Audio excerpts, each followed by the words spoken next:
I'm Rahul Bhaze, and I'm going to talk about the scheduling problem, which is pretty simple to describe, but it's very important from a data center point of view.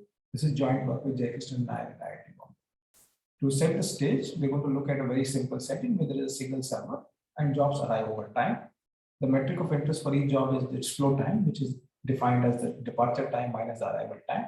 And the overall metric is the sum of the flow times across all jobs, which can also be written as an integral over the number of outstanding jobs at time t. So this is a classical setting which has been studied very well. And for this, we know that scheduling the job with the shortest remaining processor time called SRPT is in fact optimal. But in this particular case, the blue job is going to be processed first. And the intuition for SRPT is that minimizes the number of outstanding jobs. The more interesting settings as follows of what is called as parallel scheduling.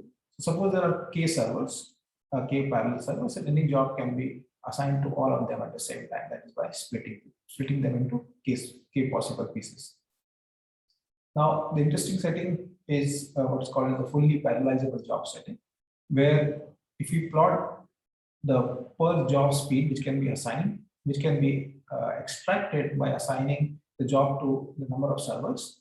So the simplest setting is where if you assign a job to K servers, you get speed as K, which is called as the fully parallelizable job setting. And in this setting, again, it turns out that SRPT is optimal. What you should do is you should pick the job with the smallest size and divide it into multiple chunks and parallelly run that job on all the K servers simultaneously. In reality, the parallel scheduling is slightly more complicated. So instead of seeing a linear curve between number of servers assigned at per job speed, what you end up getting is something sublinear, which can be easily captured by the function K to the power 1 by alpha if you assign K servers to a particular job. So what you're getting is that by assigning more and more servers, you're only getting a diminishing returns. And this is what in reality you see in large data centers. And for this now, the question of how to optimally schedule jobs is completely open. And this is what the considered question we're going to talk about.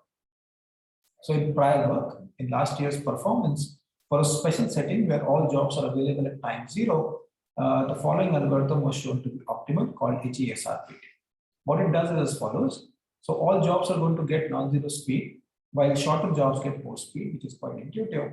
So if you think of the total speed of servers as a single block of size K, the speed allocation is as follows. The shortest job gets the largest chunk of the speed.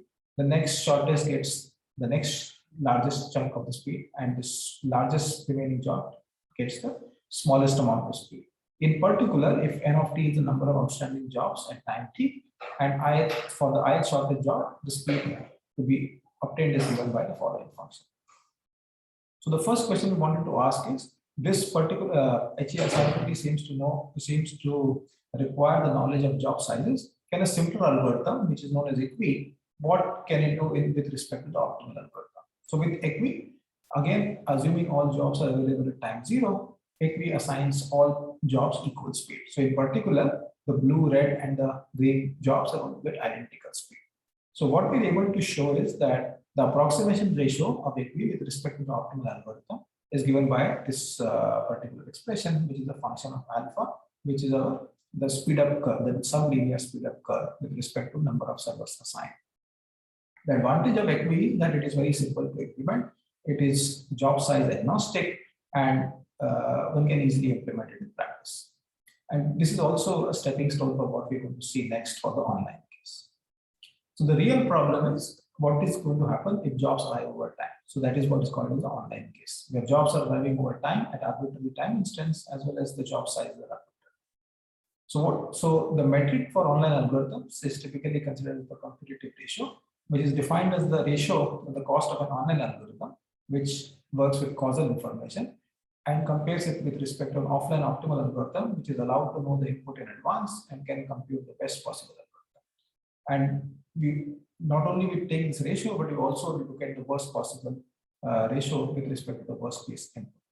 And the goal of our design goal is to find an online algorithm with the least possible competitive ratio. So in prior work for the online case, this problem has been looked at. However, there was an additional requirement which was introduced called resource augmentation. So what happens with the resource augmentation is that the optimal offline algorithm is allowed the total speed of K, while an online algorithm is allowed slightly more speed, which is called k times 1 plus epsilon. So epsilon is the extra resource available for an online algorithm, and as a function of epsilon, constant competitive algorithms are known. So our primary goal in this work is to figure out if we can accomplish this task without resource augmentation. So here is our algorithm, which is a combination of LCFS and EQI. So LCFS is used to choose the scheduling decision, and EQI is used to choose the speed choice. So in particular, we process the beta fraction of the most recently arrived jobs. So among the order the jobs in their arrival times, pick the ones which have arrived the most, and pick beta fraction of them, and assign equal speed to all the jobs which are being chosen by the scheduling discipline. So in particular, for example, if beta is 2 by 3, then among our 3 jobs, we're going to pick the 2 jobs which have arrived the most recently and give them equal speed. The advantage of this algorithm over, let's for example, HESRPT, which is optimal for the case when all jobs are available at time 0, this algorithm is actually non-clairvoyant. It doesn't require the information about the remaining job sizes. So here's some intuition why it makes sense to consider this algorithm. So for SRPT, the classical intuition is that short jobs remain in system for a short time. With LCFS, similarly, without using the job size information, long jobs are going to remain in the system for long. So it's a alternate way of saying what the SRPT is doing. Technically, the construction of potential function, which is what we use to show the concrete competitive ratio bound, is in fact easy with LCFS. And with EQI, this because of equal speed chosen with EQI algorithm, the analysis is in fact easy. So the guarantee we get for this algorithm is a function of alpha. So the concrete result is as follows: that for a suitable choice of fraction beta used to pick up how many jobs to process, the competitive ratio is a constant that only depends on exponent alpha. So here is actually a general problem for which I specified a special case. So think of that you have unlimited supply of number of servers, and each server has a variable speed. Operating server at speed s consumes power p of s, which is given by function s of t to the power alpha. Now you still want to minimize the total flow time. Now, given that there are infinitely many servers, each job as soon as it arrives can be starting to get processed as soon as it arrives.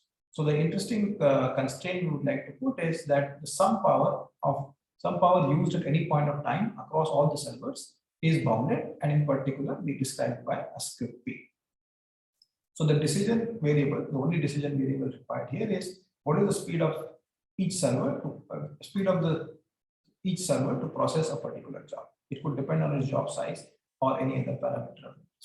So this is in fact a general problem for which the earlier problem I described as a special case. So this is the problem in fact studied in the paper, and the result we obtain is that the competitive ratio is a constant that only depends on exponent alpha, and the algorithm is a very similar flavor to LCFS plus EQI. So because of limited time, let me wrap up. So in conclusion, what we have done is we have considered an important job scheduling problem. We proposed an algorithm which is called as fractional LCFS plus equal speed, which chooses or uses LCFS to pick the jobs to process, and among the jobs processed, we assign equal speed to all of them. The main from a major departure from prior work is that prior work has needed resource augmentation in the online case, while we are able to accomplish this without resource augmentation. So some of the major open questions which remain is, what is the competitive ratio of HESRPT algorithm? Recall that this is an algorithm which is optimal when all jobs are available at time 0, and is also a good candidate when jobs arrive over time. But what we don't know right now is what is its competitive ratio? Can it beat the algorithm which we have provided? Similarly, what is the lower bound of competitive ratio of any online algorithm for this problem? With that, let me conclude.